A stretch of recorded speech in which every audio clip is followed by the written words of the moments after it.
Permettez-moi tout d'abord de vous dire Deweneti. En ce lendemain de Korité,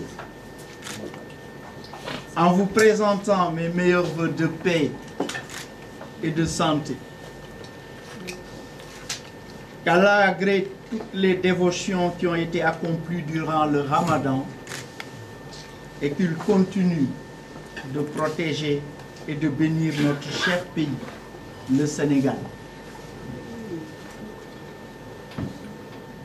Mesdames et messieurs, à mon nommant ministre des Finances et du Budget, le 17 septembre 2022,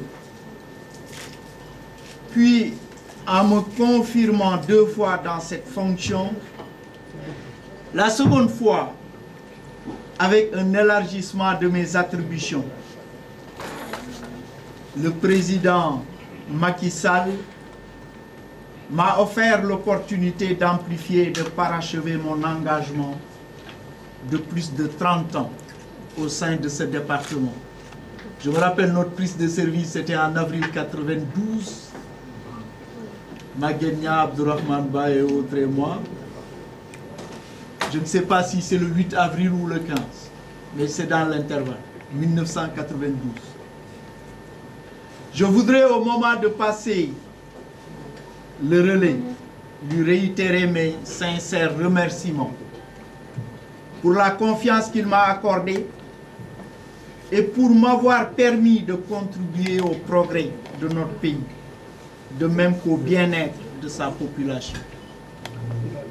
C'est donc avec l'espoir d'avoir été utile à mon pays que je quitte aujourd'hui mes fonctions. Je me considère comme un soldat, sans doute, pour avoir été enfant de troupe.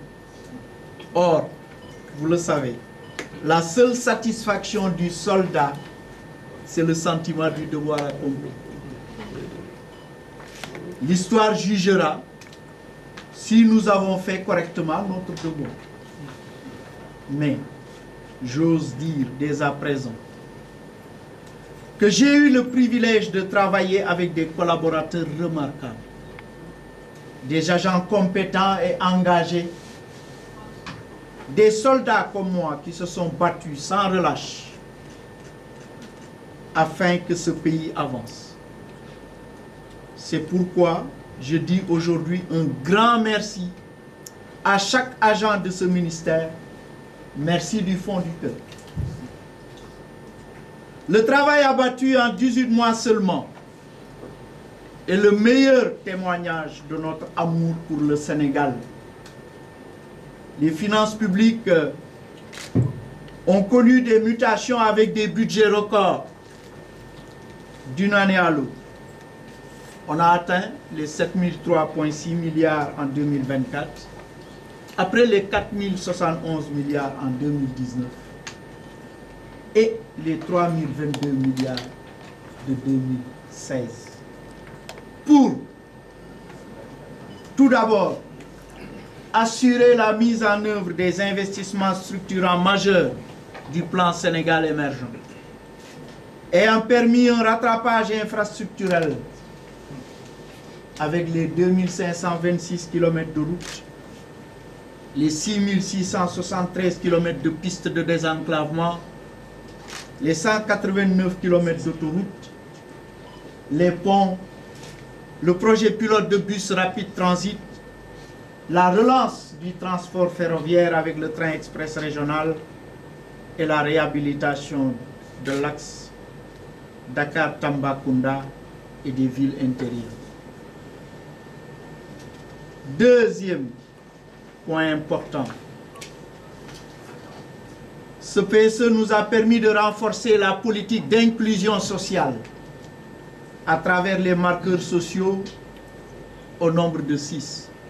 Le PUMA, le programme d'urgence de modernisation des axes et territoires frontaliers, le PUDC, le programme d'urgence et de développement communautaire, la CMU, la couverture maladie universelle, devenue la couverture sanitaire universelle.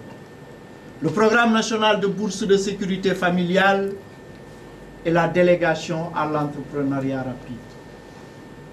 Troisième point important, ça a permis également de soutenir le pouvoir d'achat des ménages à travers des niveaux de subvention inédits et de renoncement à des droits et taxes et de douane, aussi bien pour l'énergie, les hydrocarbures que les denrées de première nécessité. Et dernier élément important, ça nous a permis de procéder à d'importantes revalorisations salariales. Toutes ces mesures, largement développées dans la première partie de l'exposé des motifs de la loi 2023-18 du 15 décembre 2023, portant loi de finances pour l'année 2024, aux pages 4 à 21, ont été vigoureusement débattues lors de la dernière session budgétaire où l'actuel ministre était là pour me communiquer tout le temps les réponses aux questions posées par les honorables députés. Je vous remercie. Ce qui me permet, à ma qualité de 166e député, de rendre hommage aux honorables députés qui m'ont adoubé à l'occasion de mes différents passages à l'Assemblée nationale, reconnaissant la sincérité et la clairvoyance de notre propos. Mesdames et messieurs, l'ampleur des résultats tangibles que je viens d'indiquer au profit des populations sénégalaises a naturellement éprouvé les finances publiques avec un surcroît d'endettement et de dépenses courantes. Mais les finances publiques ont été également fortement ébranlées par les effets des tensions géopolitiques qui ont exacerbé les prix du pétrole et des denrées alimentaires sur les marchés internationaux, les incidences de la Covid et le resserrement des conditions de financement sur les marchés. La Banque centrale, la BCEAO, je parle sous le contrôle du directeur général du secteur financier, M. Bambaka, a eu à augmenter 5 fois ses taux directeurs et restreint la liquidité avec effectivement, au niveau du refinancement, une quasi-baisse de l'ordre de 500 milliards de francs CFA. Pour toujours accroître la mobilisation des ressources, parce que les performances et les efforts salutaires des régies financières méritent d'être soulignés à travers la stratégie de mobilisation des recettes à moyen terme qui commence à forcer ses fruits sous l'impulsion et la coordination du directeur de cabinet, M. Pape Oumar Diallo, ici présent, et du secrétaire général, Abdoulaye Sam, ici présent. Je suis persuadé que vous saurez prendre avec votre équipe les mesures adéquates, Monsieur le ministre, pour apporter les mesures d'ajustement nécessaires face à ce surcroît d'endettement et une augmentation des dépenses courantes liées effectivement à ces investissements importants, à ces subventions et aux revalorisations salariales.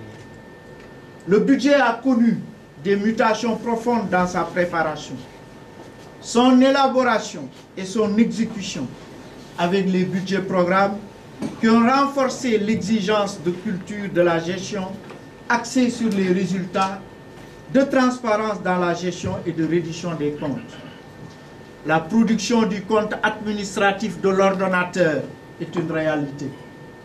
Le compte administratif de l'ordonnateur, longtemps demandé par l'institution de contrôle des lois de finances aux fins de rapprochement des écritures de l'ordonnateur et de celles des comptables publics, a été produit pour la première fois le 30 juin 2015. La déconcentration de l'ordonnancement est effective et les retards dans la production des lois de règlement ont été résorbés avec l'adoption par le Parlement des projets de loi de règlement pour les années 2018 à 2021. L'instruction en cours de celui de 2022 par la Cour des comptes et la finalisation de 2023 par les services avec un dépôt prévu avant le 30 juin 2024 conformément à la réglementation. C'est dire que la réforme des finances publiques s'est inscrite dans une bonne dynamique et je ne doute point que le cap sera maintenu. Le nouveau programme conclu avec le Fonds monétaire international s'inscrit également dans cette dynamique d'accélération des réformes consolidantes, permettant d'améliorer la gouvernance des finances publiques, de consolider les mesures pour asseoir un cadre macroéconomique sain et une économie plus résiliente, en assurant une meilleure prise en charge des chocs exogènes et endogènes, d'optimiser les mécanismes pour une utilisation transparente et optimale des ressources attendues de l'exploitation des hydrocarbures et d'assurer la prise en compte des effets des changements climatiques avec un budget vert en 2024. Dans ce travail, quelqu'un a joué un rôle primordial puisqu'il était à la manette dans la préparation des lois de finances. Je veux parler du directeur de la programmation budgétaire à qui je passe aujourd'hui le témoin en sa nouvelle qualité de ministre des Finances et du Budget. C'est pourquoi vous devinez ma joie et ma fierté qui m'anime aujourd'hui. Monsieur le ministre Cheikh Diba est un jeune frère. Ça, je pense que tout le Sénégal le sait. J'ai eu le privilège de l'accueillir en 2015 à la Direction générale du budget, où il a été mon conseiller technique. À l'époque déjà, j'avais été impressionné par ce jeune inspecteur des impôts et domaines qui avait accepté de quitter la lucrative DGID, Direction générale des impôts et domaines, pour venir servir dans une direction générale où il serait 3 fois moins bien payé, mais qui tenait coûte que coûte à approfondir sa formation en finances publiques. À la DGB, il s'est tellement acquitté de sa charge que le ministre des Finances de l'époque nous l'a arraché pour en faire son conseiller technique et lui confier le suivi du programme avec le Fonds monétaire international. L'un des dossiers les plus importants de ce département. Mais je peux dire, lui il sait, moi je sais, qu'il avait aussi la casquette de conseiller technique du directeur général du budget, puisqu'il continuait à gérer beaucoup de mes dossiers. C'est plus tard que nous avons pris notre revanche sur le ministre de l'époque, puisque nous avons réussi à le faire revenir à la DGB pour diriger la direction de la programmation budgétaire. C'est pourquoi la nomination de M. Cheikh Diba comme ministre des Finances et du Budget, après la mienne en septembre 2022, sonne comme un second succès consécutif pour la DGB.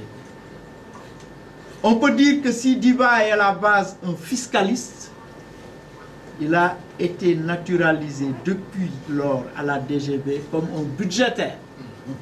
Or, la double nationalité n'est pas reconnue dans ce ministère.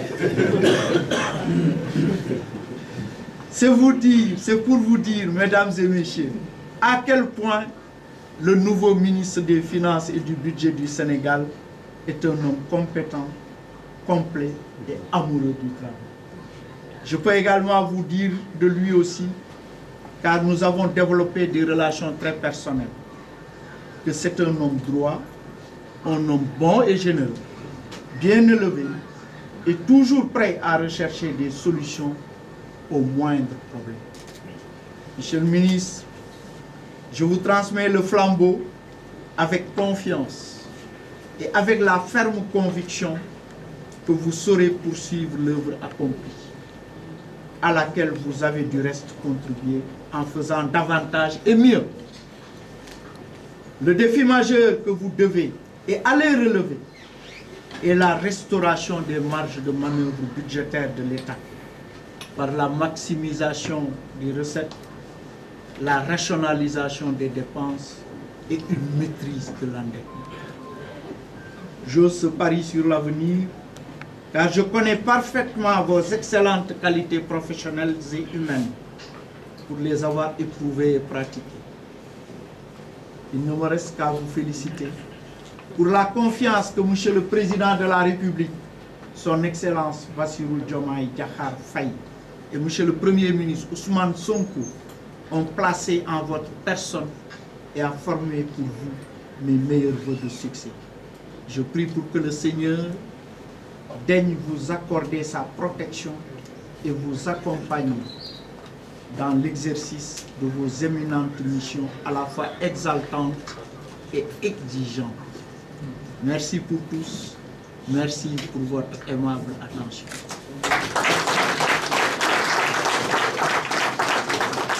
Merci beaucoup,